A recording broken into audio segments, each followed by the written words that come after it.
Okay. First I will give you a little bit background about Sweden. We are not a big country, not like UK, Spain, or Italy. 10 millions, very open economy. Half of the gross national product is exports or imports. So we're very much depending on what's happening with the economy in the rest of the world. For some years, the economy has been going fine. We have a relatively low unemployment, but it still is quite high among the very many immigrants and refugees. We have one of the largest shares of refugees in the European Union, and they are getting into the labor market, which means for a higher unemployment rate. We had a domestic economic crisis 25 years ago. It changed the old Sweden from the social engineering, social democracy, labor project of modernizing Sweden into much more a neoliberal, deregulated economy with higher unemployment, much more deregulation of labor laws and so on.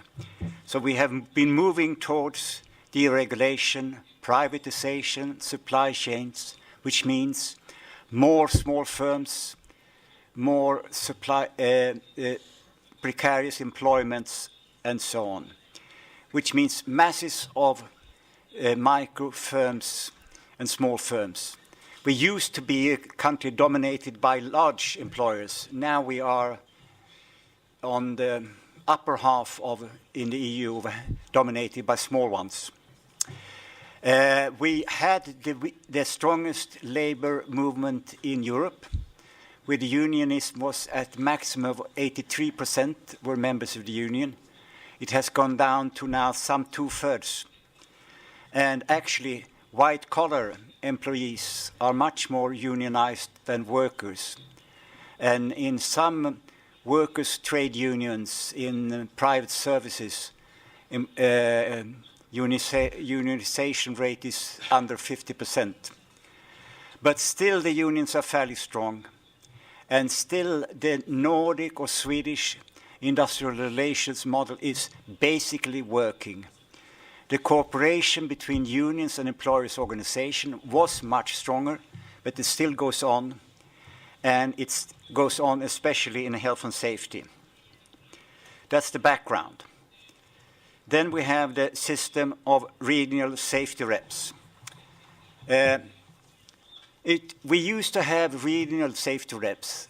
It means safety reps appointed by the unions for territories, for all kind of workplaces, since 1949, in construction and also in forestry. And forestry used to be very important in Sweden in the old times, and it was very dangerous, like construction. And then with the labor law reforms of the 1970s, the system of regional safety reps was increased for the whole economy. And it was supported by the employers at the time. Because the employers were part of this has a parliamentary inquiry behind the reform, and they supported the conclusions that you need social dialogue, organized social dialogue on health and safety with educated and reasonably independent safety reps. And you need it also in small firms, and it was impossible to create in general in most small firms. Therefore, they supported regional safety reps. So we introduced it from the early 70s. At the beginning, it was mainly or nearly only the blue-collar unions having regional safety reps. And still, the blue-collar unions are dominating with something like 2/3 of the activity. But the white-collar unions have, over the last decades, increased their activities. It means that we have, on a labor force of something like 1 million people working in small firms, we have 1,700 regional safety reps. There are something like 300 full-times visiting small firms. As you can see there, two-thirds from the blue-collar unions and 500 from the white-collar unions. And in the later years, the academic unions of teachers, engineers, doctors, architects, and so on, have started to appoint regional safety reps because they have more and more members in small firms having problems with stress, with harassment, and also ergonomics and so on. And of our something like 300,000 micro and small firms are visited something like 50 to 60,000 times per year. Of these firms are visited by the regional safety reps. The labor inspection, as I mentioned in the video, are going to something like 3,000 of them. So the regional safety reps are by far the most important actor to promote health and safety in small firms. And this, how often the small firms are visited varies very much by sector. Some manufacturing sector are visited, say, once every year or once every second year.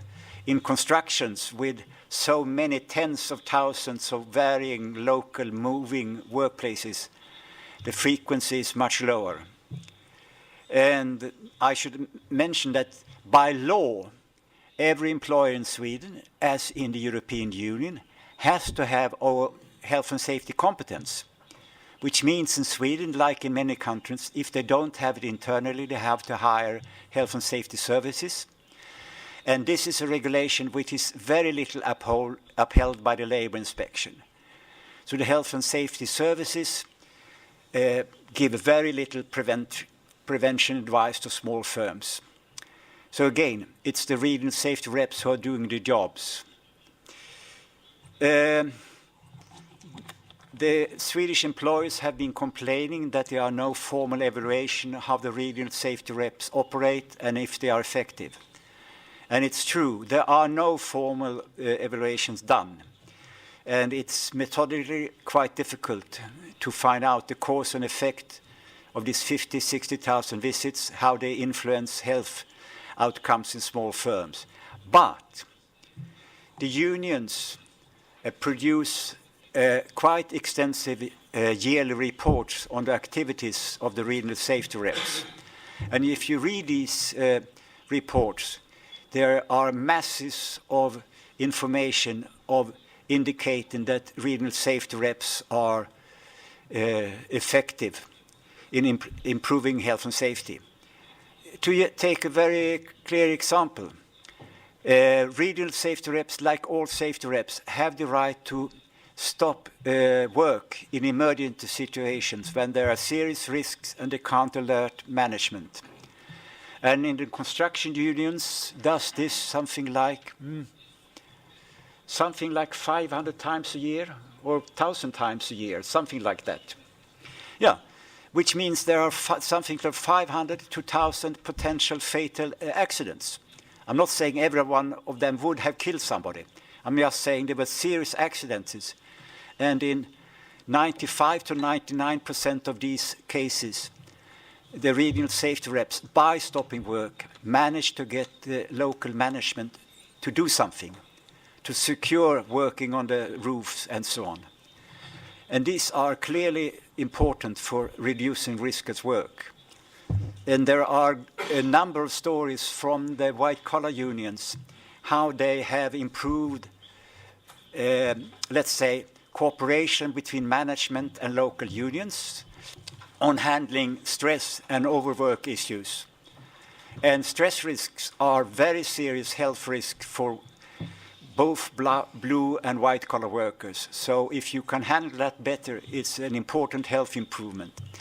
And you can go on and on and on from this yearly reports and demonstrate, yes, the regional safety reps are very important for improving health and safety in small firms.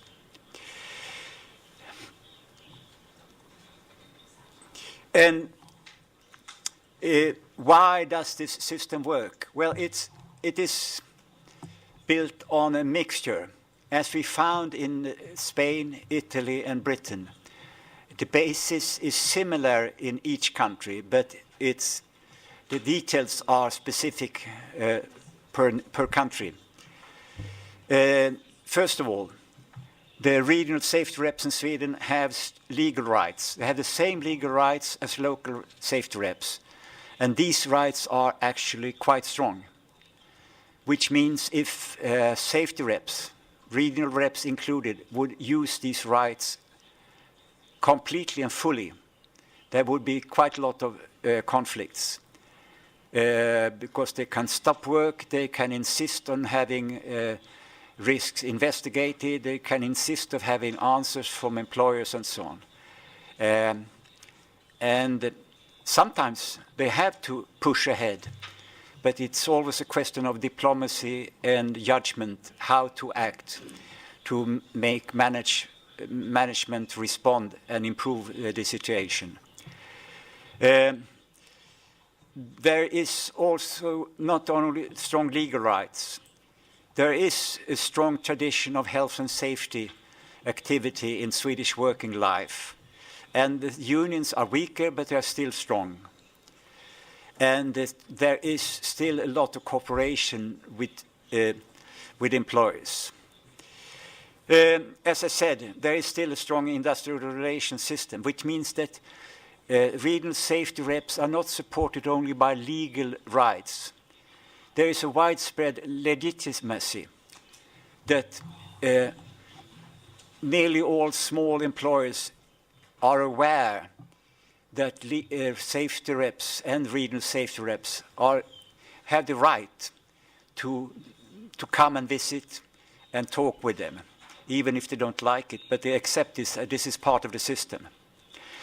Also, Sweden has spent very much money for 45 years in producing and spreading information on risks on health and safety and solutions, which means there is a widespread legitimacy that risk exists, but you can do something against them and you should do something against them. And this is something that even nearly all small firms know, even if they don't act on it. But they know there is such a norm and there is such information and you can and you should do something. And again, as we have mentioned many times before, the regional safety reps like TUPAS in Spain and Italy and so on, they have experience, they have training, so they are in generally quite good and have the competence of engaging managers in a dialogue. And not the least, the position of unions, positions of any safety reps, be that regional or other ones, is much dependent on the labor market, as we all know. And in reality, there is both some unemployment in Sweden, but most small firms still have demand for labor, which means they have an economic interest in trying to take care of their workers.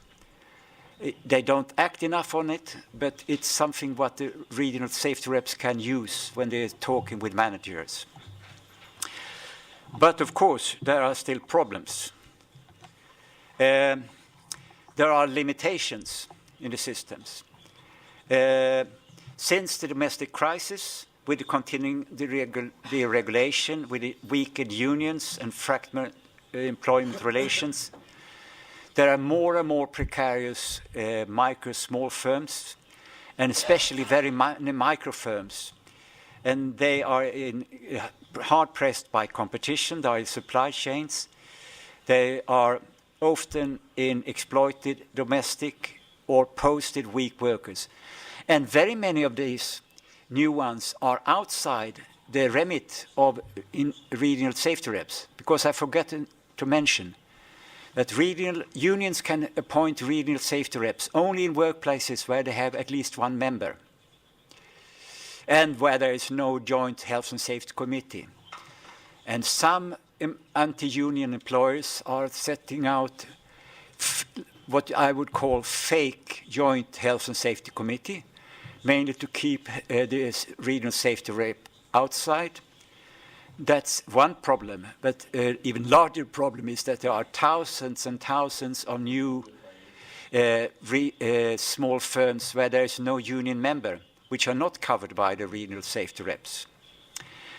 And also, the funding for regional safety reps has not kept up at all with the growth of small firms.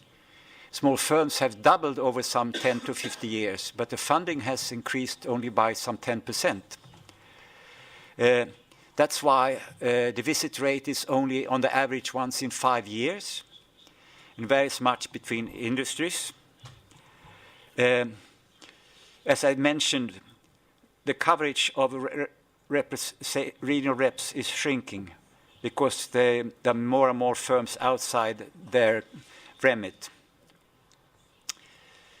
And there are political risks also. Of these 50 to 60,000 visits per year, a very large majority are working quite fine. The regional reps manage to get often a good dialogue, otherwise mostly quite acceptable dialogue with the management. But of course, if you have 50 to 60,000 visits, you have at least 1,000, perhaps a few thousand where there are conflicts, even with low share. I have been looking through the complaints from the employer side, and most of the complaints are based on lack of understanding or lack of acceptance both from the small firms and from the employers' organization of the legal requirements of health and safety and of the role of regional safety reps. But there are, of course, 1,700 people who are regional reps. They do 55,000 visits. Sometimes they are misbehaving. Of course they are. And what is very worrying is there is no really good mechanism for raising conflicts and resolving them. When I talk to the trade unions, they say that we ask employer organizations to please raise every problem you find with the regional reps and bring it to our attention so we can solve it. And then they tell me, but we never get any real problems. We only get general complaints on the regional safety reps. And when I talk with the employers' organizations, they say, we have raised a number of concrete problems with the unions, but we never get any response and never any results.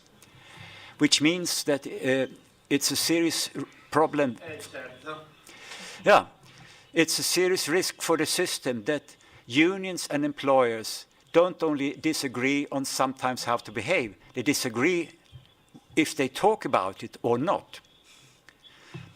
And the Swedish employers' organizations who in 72, 74 supported the system of regional safety reps, last year with continuing neoliberal politics, shift politics to the right, they proposed to abolish the whole system of regional safety rep. It may be a genuine political attempt to abolish the system, and they want to replace them with so-called neutral advisors under the labor inspection. It would be much less effective for many reasons. But it's also probable that the employers did this as a counter-political proposal, because there is a political proposal to extend the coverage of regional safety reps also to workplaces without members. And the employers' organizations are strongly opposed to that. So maybe their proposal to abolish the system is just to balance it out. We don't know. You may have heard that we have a very difficult parliamentary situation in Sweden since our election in September. So we don't know the political situation in parliament. We don't know which government we will get. And we don't know what the position of this government is going to become towards regional safety reps. So on the one hand, we have clearly the strongest system in the European Union. On the other hand, there is political risks with the system in many different ways. It's still strong, but it's eroding because there are more and more small firms outside of the system, and it's risky politically, and we don't know what's going to happen. But now let's go get some more information on the practice from Tomas. Yeah.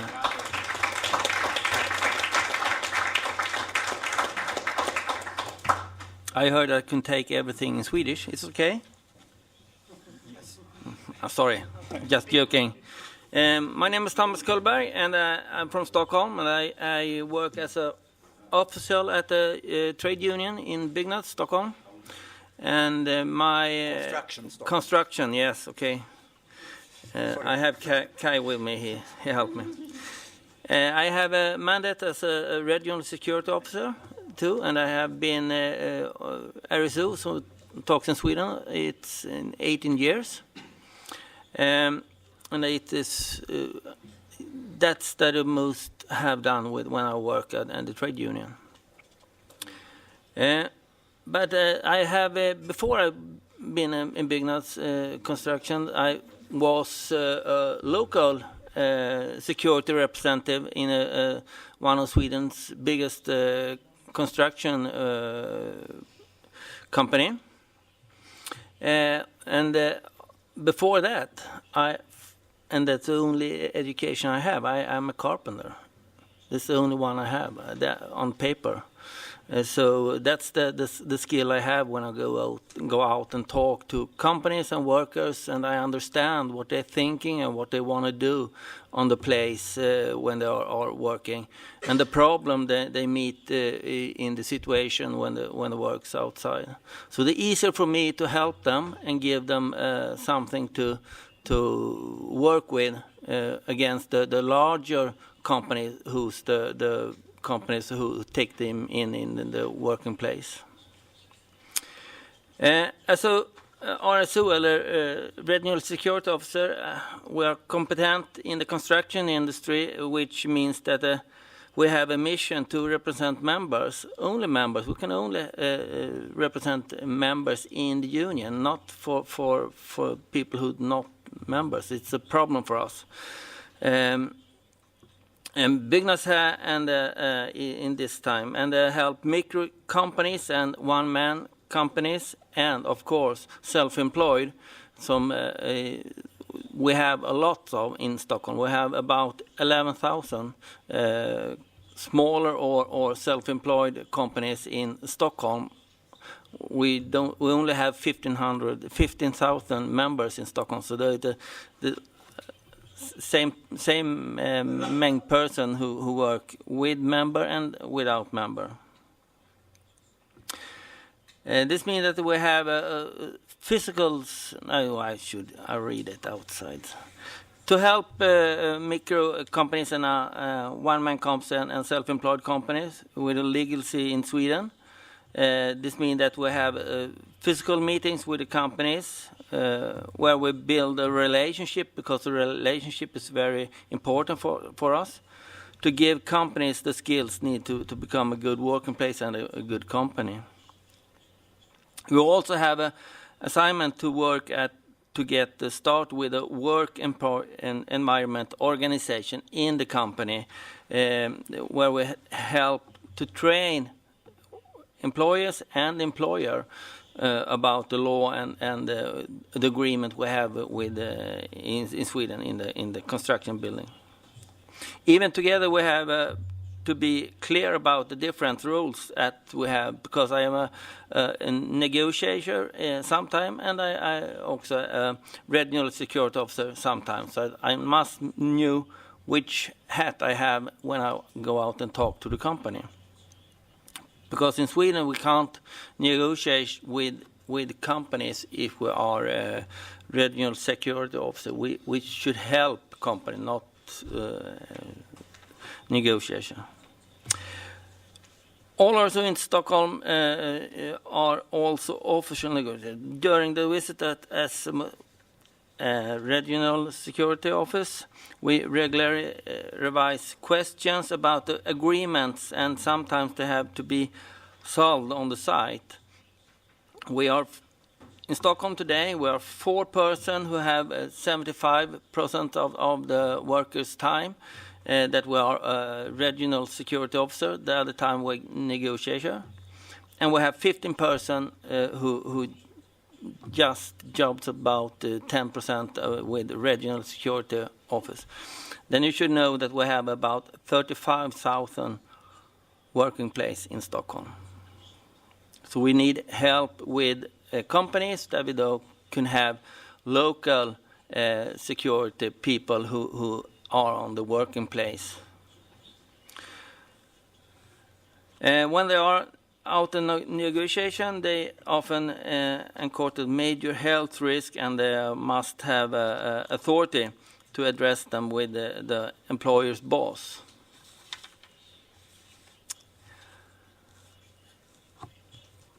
I work to visit the workplace, and particularly in protection rounds, we are going with a manager or the site manager, and we discuss the problem and what's good and what's bad in this time. And we look often at which risk the person who works with the site or with the working place. Then after that we go into the office and sit down and do a list for what is it they must do because they want to have a free working place with no risks and everything, and how they should do because they're going to take down the risks for everyone, and everyone can go home after 4 o'clock and think it's good. This may be such as teach employees that they must follow the rules at the working site and the law, and we have agreed to prevent accidents or health.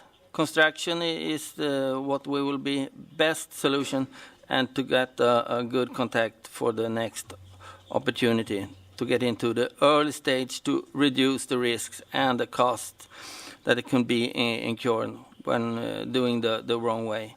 So we want to have meeting with the company before they start the working place and the site.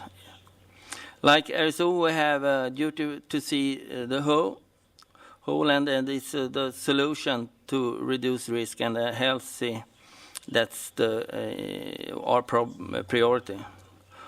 Almost always, as we got a working convention with a site manager, because he's the person who owns everything in the working place. He can do everything to change the problem. Even when the problems are bigger, conversely, we are most always able to manage conversation, even when we are about 50 to 100 in Stockholm, then we stop the job because of a problem. But we do about 1,000 to 1,500 meeting or visit the company in Stockholm, and we only have about 50 to 100 stop. So the very little in this time that we stop job, because we want to have changes for that's the best for everyone. Sometimes we will take the matter to the Swedish Worker Environment Actors inspectors, but they don't have the skills about construction building today in Sweden. So it's easier to us to talk to the company or the site manager because they have the skill about själva construction building.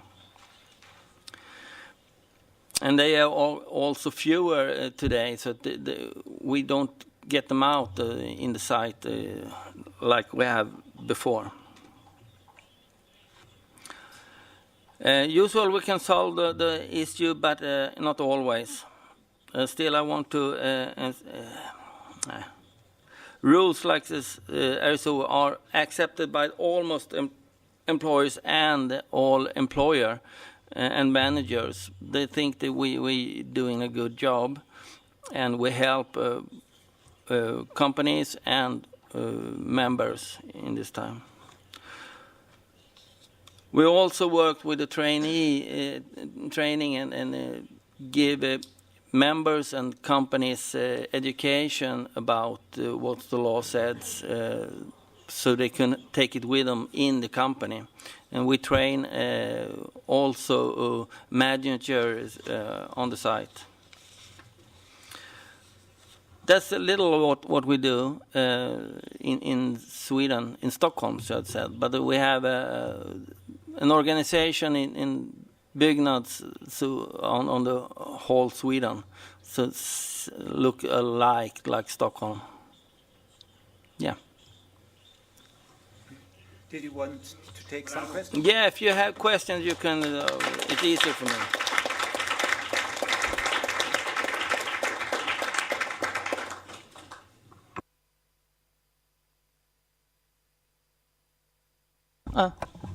Tenemos 5 o 10 minutos para preguntas sobre las exposiciones que ha habido de España y Suecia, por si ha quedado alguna duda o se quiere hacer algún comentario.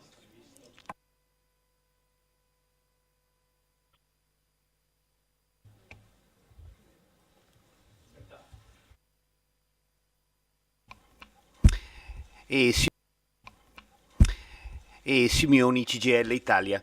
Avevo sentito questo passaggio sia nelle parole del primo relatore, anche nel secondo e anche nel terzo relatore. Dunque voi potete godere effettivamente di registri pubblici che vengono dalle istituzioni statali con il novero completo delle aziende e dei lavoratori. Addirittura il primo relatore parlava di qualcosa che riportava anche la regolarità contributiva dei lavoratori e dell'inquadramento. Ho capito in maniera corretta?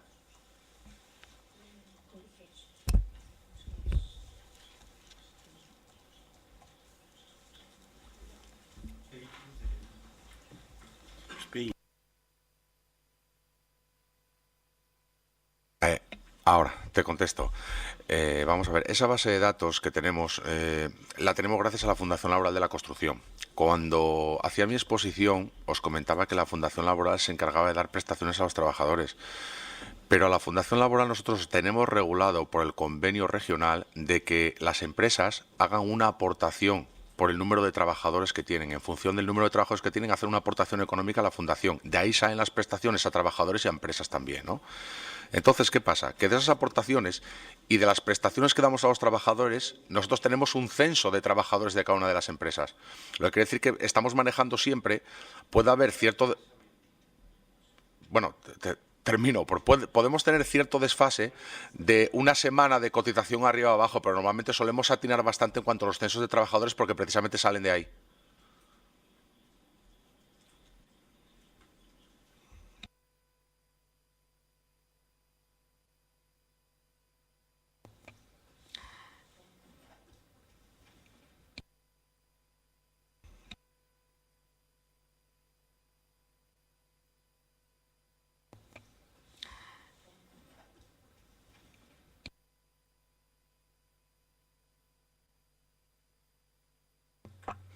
Okay, from Sweden, Stockholm, we have a database in the EMET. We have a agreement with every company in Sweden, so we see everybody. And when they come to Sweden to work in the larger company, they must have this agreement with us, so we can see every company.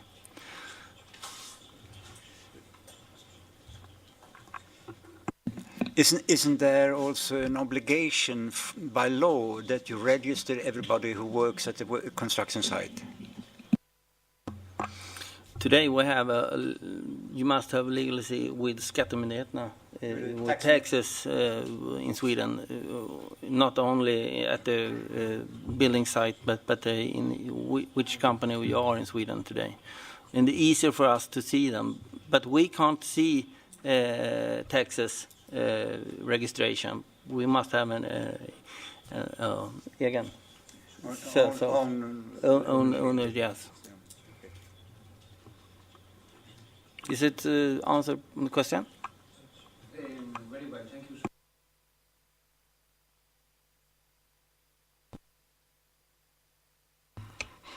Para hacernos una idea de la cantidad de trabajadores, de TUPAS que hay en Estocolmo, porque ha dicho Tomas que hay 35.000 trabajadores. En concreto en Estocolmo, ¿cuántos representantes territoriales hay en estos momentos?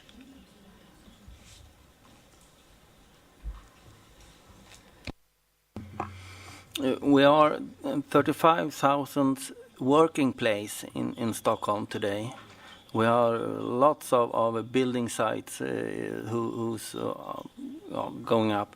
We have today we have 22 reference security, regional security, and we have local safety person. It's about 650 today in Stockholm. So that's what we're working with, and we're gonna give them the build to work out in the site. But what problem today is we can't have the local can't help the person who's not a member or employed in this company they're working. So that's the problem with that today in Sweden.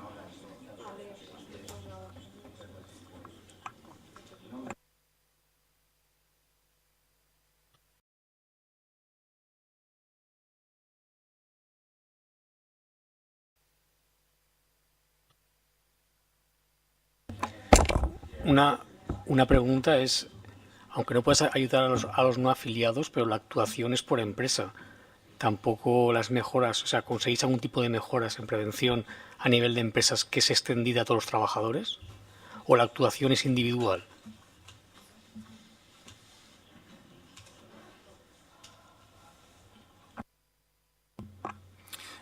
Well, we can help the company, but not the person. If we have a person who's not a member, they can't call us and tell them that they want to have help. But when we visit the site or building the construction, then we can help everyone who is on the working place. That's the meaning with everything. But we can't. And a person who's not member can't call us and said you must come out, but only members can do that. Well, that's the problem today, because when we come up, the person who really want to have our help is not member, and we can't. They sending home to the land that they come from, so we can't help them fall out. Well, isn't this one of the main issues in the proposed extension of the system of regional safety rep? Yeah, that's the largest problem we got to. We have lots of people who not member in the trade union, and can't help them because they have bad agreement with the companies. They don't have the salary, they don't have the clothes, they don't have the education to work as a construction builder today, and that's the problem. We can't help them. We want, but we don't have the power for it.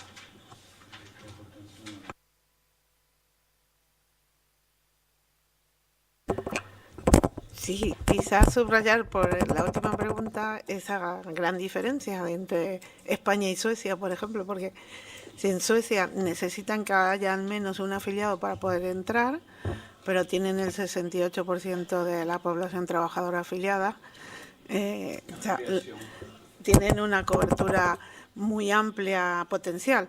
Y los esquemas que se han expuesto sobre España, se puede entrar a cualquier empresa, pero la cobertura es pequeña por falta de recursos.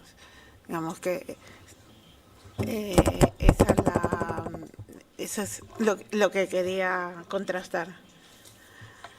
Digamos que aunque la cobertura teórica, como dijo Valeria, puede llegar a ser del 60 y pico %, luego los recursos no son acordes a lo que hay que cubrir y la fragmentación auténtica que hay en número de empresas. Y luego la capacidad que tienen en Suecia, porque al estar definidos legalmente esa figura, no son las mismas que tienen en cada uno de los convenios españoles. Tenemos en un extremo algunos muy potentes y en otro tenemos otros que son visitas muy voluntariosas y que el impacto es muy relativo. O sea, se le puede contar al empresario que quiera oír y no se puede entrar más allá de lo que quiera permitir. Entonces tenemos ahí realidades bastante contrastadas.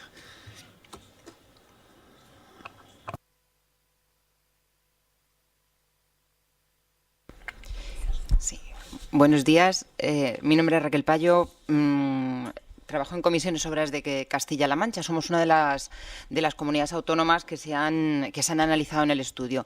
Y sí que quería matizar algunas cuestiones. La principal dificultad pasa por esa entrada en las empresas. No entramos en todas las empresas, todo lo contrario. Entramos con muchas dificultades a las empresas. Yo creo que es el gran problema que tenemos. Realmente, y por tanto, el impacto del asesoramiento que se hace tiene mucho que ver con esa facilidad para entrar o no. En la medida que el empresario es receptivo a que se haga ese trabajo, vamos a poder entrar y hacer o tener un impacto preventivo importante. Pero en aquellos casos en los que no nos permiten entrar, pues directamente no vamos a poder hacerlo. Yo creo que nuestro mayor problema es una cuestión de cuestión de voluntad política. Creo que en tanto en cuanto no haya una mayor voluntad política para que el trabajo que hacemos los sindicatos dentro de las empresas sea más alto, pues difícilmente. Y luego creo que tenemos otro hándicap importante, y es que en la medida que nosotros no podemos entrar en una empresa, pero no tenemos la certeza ni siquiera la sospecha de que pueda haber un incumplimiento dentro, no podemos denunciar para que la Inspección de Trabajo intervenga en esas empresas.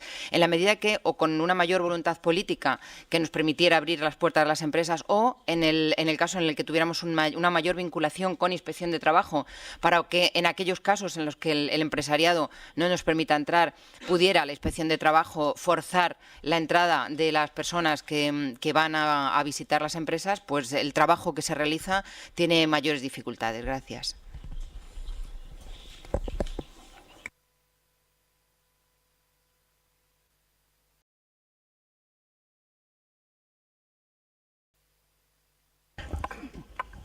Bueno, lo que dice Raquel podría comentarse mucho porque es uno de los grandes problemas de las visitas. Es decir, al final el aceptarlas o no es voluntario.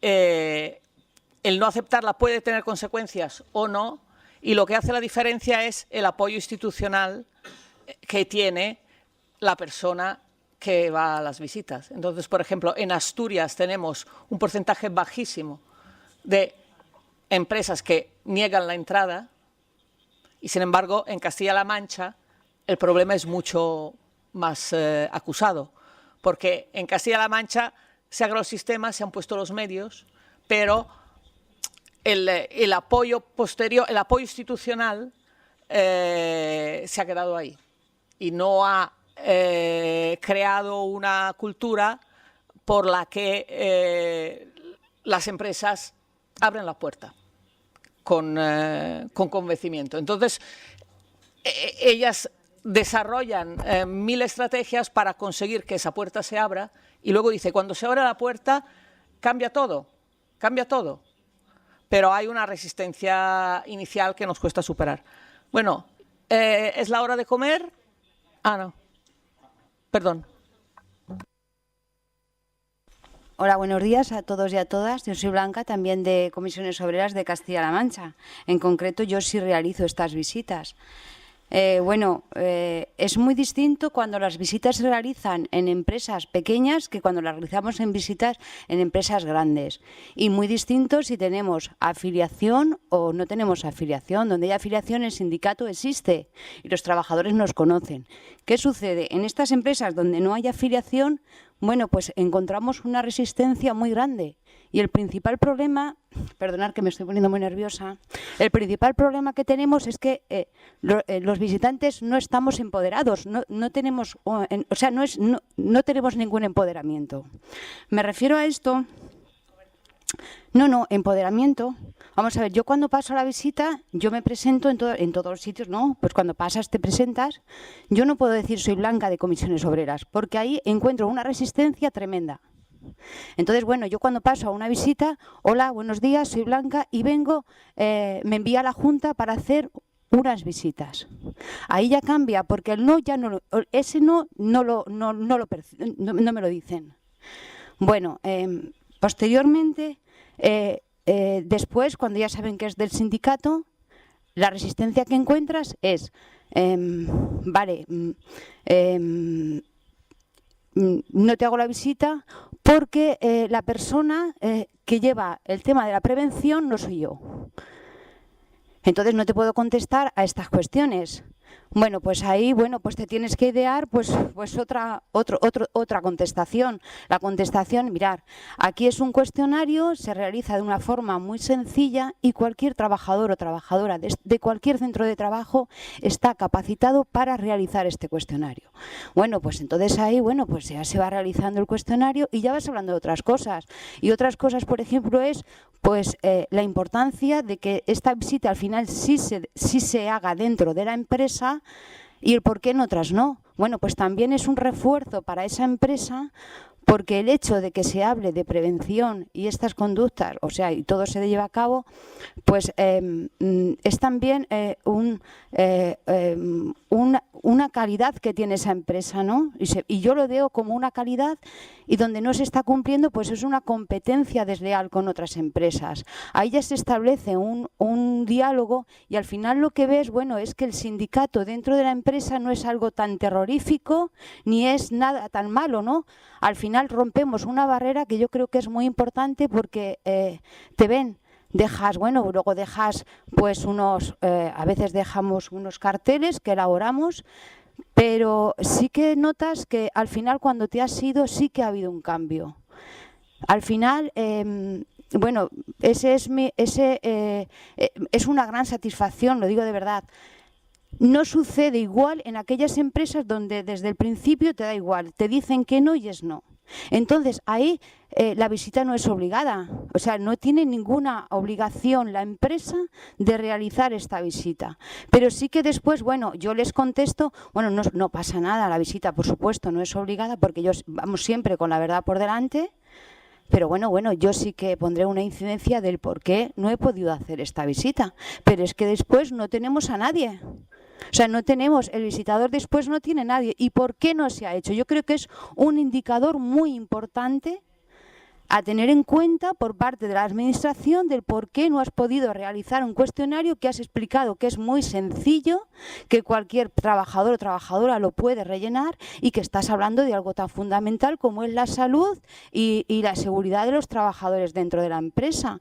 Entonces yo creo que es un dato muy objetivo que se pierde porque después, como sindicato, no podemos hacer nada más, pero sí que la Administración ahí debería, y la Inspección de Trabajo debería de tener estos datos y actuar en consecuencia. Porque si no es que te sale, yo sinceramente lo paso mal después. ¿Qué pasa aquí? Porque pasa algo y tú lo estás viendo. Yo os estoy contando verbalmente, pero tú estás viendo la actitud de la persona que tiene delante y es un bloque, Entonces, bueno, pues eso es la espina que tenemos desde el sindicato. Sí que es verdad que en aquellas empresas donde hay representación sindical vamos más allá en las visitas, porque es una visita que el sindicato hace y nosotros, por ejemplo, yo con mis compañeras, lo que hacemos es... más despacio. Bueno, pues es que se puede hablar tanto. O sea, cuando me suelto ya es como si estuviese con mis trabajadores así y no con gente, bueno, perdonad que no os conozco.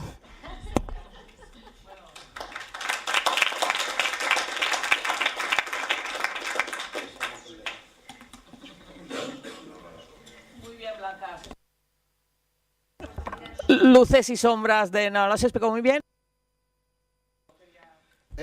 Buenos días, soy Diego Gil de la comunidad murciana, de Murcia, y apoyando un poco lo que estaba comentando Blanca, quería decir que nosotros hacemos, o sea, en la región de Murcia no tenemos la figura de los delegados territoriales, el sindicato... Los sindicatos mayoritarios de la región pues han intentado o hemos estado intentando negociar esa figura, pero siempre frente a la oposición de la patronal principalmente pues no se ha conseguido. Entonces, en nuestros sindicatos, en comisiones, lo que nosotros hacemos es, mediante la Fundación de Prevención de Riesgos Laborales, en empresas blancas, es decir, en empresas donde no tenemos representación, hacemos un programa de visitas financiado por la comunidad autónoma, en el que hemos realizado un cuestionario que no va dirigido, en un primer momento no va dirigido a los trabajadores, va dirigido a la empresa, al empresario, sobre todo en el cumplimiento de las obligaciones en prevención de riesgos laborales, es decir, si tiene obligación de tener comité de seguridad y salud, como en muchos casos si lo tiene constituido, y es una manera también de entrar el sindicato en las empresas, porque como ha dicho mi compañera Blanca, nosotros cuando entramos no podemos decir somos de comisiones, vamos a ver legalmente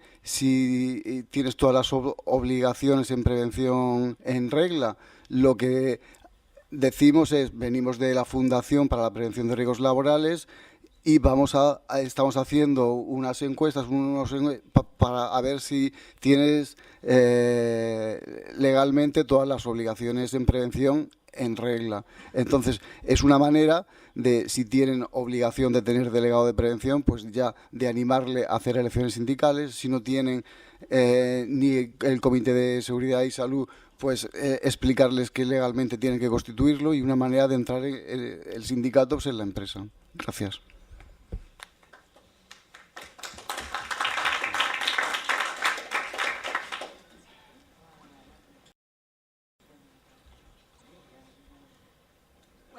La última y vamos a comer. Javier. Perdón. Ahora. Vale. Sí, un poco dar un pequeño matiz a los compañeros tanto de Murcia como de Castilla-La Mancha. Yo no creo que sea tampoco tanta dificultad, que sí que existe y es real, ¿no? Cuando tú vas a realizar una visita y decir que vienes de comisiones obreras. Al final el empresario, cuando de alguna manera entiende el porqué de esa visita y amplía un poco su punto de vista y su marco, en el sentido en que tú lo que estás haciendo es una labor de acercamiento a la prevención y de comunicación y de difusión de la prevención y de acercarle un punto de vista quizás más objetivo, ¿vale? Y más aséptico, porque al final y al cabo tampoco tienes quizás ningún interés económico en esa visita. De alguna manera sí que se abre mucho más ese empresario y ya empieza a dialogar y comunicarte pues cuáles son las dificultades de la prevención en esa empresa. Por eso digo que quizás dar un pequeño matiz de que creo que la gran dificultad no sea tanto el origen de dónde vienes de un sindicato, sino también de alguna forma el desconocimiento, el gran desconocimiento que tiene o cómo se le ha transmitido qué es la prevención y la cultura preventiva a ese empresario o a esa empresa en concreto.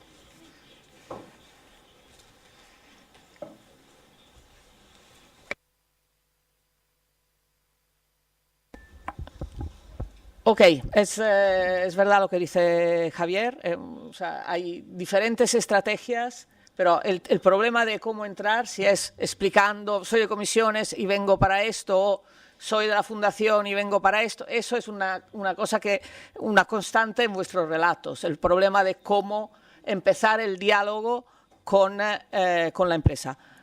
Ahora es la comida, está justo aquí fuera. Y nada, nos tendríamos que volver aquí sobre las 3 de la tarde, pero no. A las 2:15. Perdón, 2:15. Vale, 2:30, sí. 2:30, 1 hora.